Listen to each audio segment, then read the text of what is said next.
2024 का लोकसभा चुनाव बहुजन समाज पार्टी अकेले लड़ेगी। इसका ऐलान बीएसपी प्रमुख मायावती ने किया। आज अपने जन्मदिन के मौके पर उन्होंने एक प्रेस कॉन्फ्रेंस की और प्रेस कॉन्फ्रेंस के दौरान ये बात कही।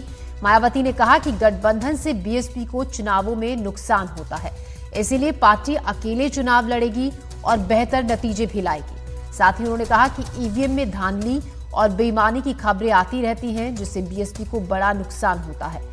आगे उन्होंने कहा कि पार्टी का जनाधार बढ़ाना बहुत जरूरी है। मायावती ने सरकार पर निशाना साधते हुए उसे संकीर्ण सोच वाला बताया, सांप्रदायिक बताया और कहा कि अधिकांश दलों की मानसिकता जातिवादी है।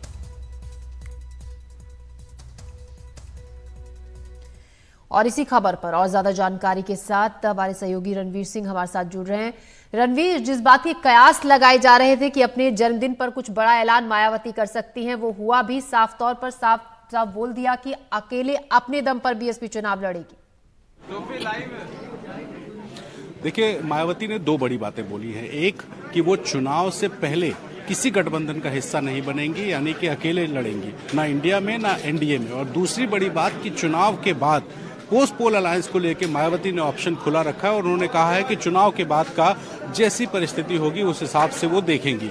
यानी कि चुनाव से पहले ना इंडिया अलायंस और ना ही एनडीए अलायंस में मायावती जाने वाली है। और मायावती सीधे सीधे आरोप ये लगा रही हैं कि जब जब वो गठबंधन करती हैं तो जो दूसरे दल होते हैं उनको फायदा मिलता है, चाहे 90 के दशक में सपा हो या कांग्रेस पार्टी या 2000 के बाद जो भारतीय जनता पार्टी के साथ भी उन्होंने हाथ मिलाया, तो हर बार फायदा किसी और को होता है। और मायावती जो है उन्होंने ये कहा है कि चुनाव के बाद जो परिस्थितियां होंगी, जिस तरह के माहौल होंगे, उस तरह से वो तय करेंगी। तो ऐसे में मायावती ने लोकसभा चुनाव को लेकर के एक साफ संदेश खास तौर पे इंडिया अलायंस को दिया है, क्योंकि अभी कुछ दिन पहले ही जब कांग्रेस के दफ्तर में नवनियुक्त प्रदेश प्रभारी अविनाश पांडे पहुंचे थे और उनसे हमने सवाल किया, इनफैक्ट मैंने ही सवाल किया कि क्या कांग्रेस बीएसपी के साथ हाथ मिलाने को तैयार है, तो अविनाश पांडे ने साफ तौर पे ये कहा था कि वी आर इन टच, यानी कि हम बीएसपी के संपर्क में हैं। हमने ये भी सवाल मायावती से करने की कोशिश की कि क्या कांग्रेस का कोई नेता आपसे सीधे संपर्क करके गठबंधन में शामिल होने की बात कर रहा है, तो मायावती ने कहा कि यह आप लोगों को ज्यादा पता होगा। यानी मायावती इस पर तो खुल के नहीं बताना चाहती कि कांग्रेस का कोई उनसे संपर्क में है या नहीं है, लेकिन उन्होंने ये तो क्लियर कर दिया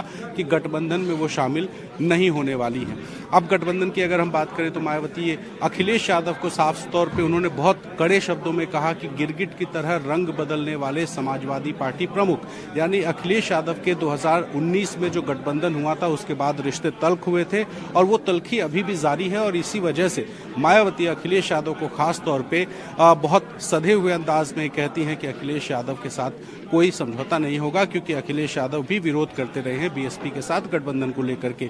तो 2019 का जो चुनाव था, लोकसभा चुनाव, जिसमें सपा और बसपा मिलकर के चुनाव लड़ी थी, जिसमें समाजवादी पार्टी को सिर्फ 5 सीटें मिली, बीएसपी को 10 सीटें मिल गई थी। वहीं अगर 2014 की बात करें तो यूपी में 80 में बीएसपी एक भी सीट नहीं जीत पाई थी। तो मायावती जब ऐलान करती हैं कि फायदा दूसरों को मिलता है, तो वो 2019 के चुनाव की बात कभी नहीं करती, क्योंकि फायदा बीएसपी को मिला था। जब 2014 के 0 की तुलना में वो 2019 में 10 पर आ गई थी, वहीं समाजवादी पार्टी 5 की 5 पर सिमट गई। यानी मायावती पहले की बात तो कर रही हैं लेकिन 2019 की बात नहीं कर रही, और इस बार उन्होंने साफ कहा है कि वो गठबंधन में शामिल नहीं होंगी। यानी कि जो उत्तर प्रदेश में एनडीए की बात करें तो भारतीय जनता पार्टी, अपना दल, सुहेलदेव भारतीय समाज पार्टी और निषाद पार्टी, इन दलों को एनडीए में शामिल करके ये चुनाव लड़ेंगे। वहीं अगर विपक्ष की बात करें तो कांग्रेस, समाजवादी पार्टी, राष्ट्रीय लोकदल और अपना दल कमेरावादी, ये 4 दल होंगे जो इंडिया अलायंस का हिस्सा होंगे। अब इसमें एक बड़ी पार्टी है बीएसपी, जो किसी गठबंधन में नहीं होगी, ना एनडीए में और ना ही इंडिया में, और इस वजह से जो मुकाबला है वो काफी रोचक होगा। मैं एक सीट का एग्जांपल देता हूं, जिस सीट आजमगढ़ सीट पर जब अखिलेश यादव के विधानसभा में सदस्यता लेने के बाद उन्होंने छोड़ी थी लोकसभा सीट आजमगढ़ की, तब चुनाव हुआ। बीएसपी की वजह से समाजवादी पार्टी उस सीट को गवा बैठी, गुड्डू जमाली को 2.5 लाख से ज्यादा वोट मिले और आजमगढ़ हार गए। इसी तरह के कयास लगाए जा रहे हैं कि अगर मायावती अकेले चुनाव लड़ती हैं तो कहीं ना कहीं फायदा बीजेपी को हो सकता है। और आज भी हमने ये सवाल करने की कोशिश की तो उन्होंने कहा कि ये विपक्षी जाने।